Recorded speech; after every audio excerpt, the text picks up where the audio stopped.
बिस्मिल्लाहिर्रहमानिर्रहीम। अस्सलाम वालेकुम। कैसे हैं आप सब? उम्मीद करती हूँ आप सब खैरियत से होंगे।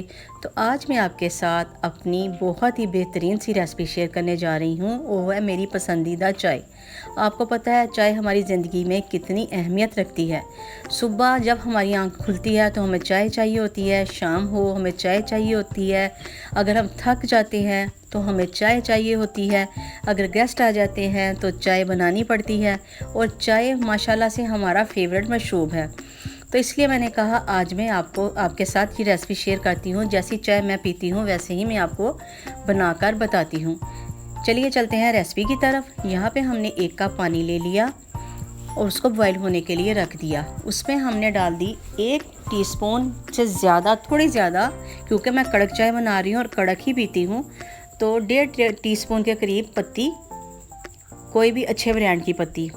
जब हमारे अच्छी तरह से कावा उबल जाएगा, अच्छी तरह से रंग निकल आएगा, तो हम इसमें 1 कप दूध ऐड कर देंगे।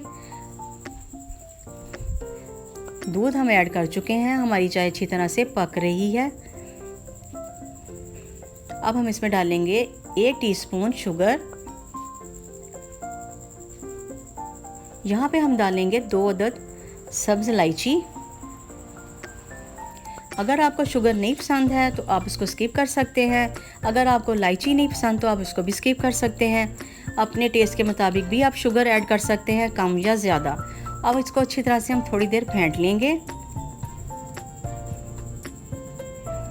और इस थोड़ी देर के लिए हम इसको ढाँप देंगे, दम दे देंगे 2 से 3 मिनट। माशाल्लाह से हमारी मज़ेदार सी टेस्टी कड़क चाय तैयार है। माशाल्लाह से ये चाय पी के एकदम से एनर्जी आ जाती है। मैं तो उसको फ्राइज़ के साथ एंजॉय कर रही हूँ। आप भी इसको बनाएं और अच्छी तरह से किसी भी स्नैक के साथ एंजॉय करें या वैसे ही आप पिएं, आपको बहुत मज़ा आएगा। और अगर आपको आज की मेरी रेसिपी पसंद आई हो तो मेरे चैनल को सब्सक्राइब करना, लाइक और शेयर करना मत भूलिएगा। मिलती हूँ आपके साथ नेक्स्ट रेसिपी के साथ। अल्लाह हाफिज़।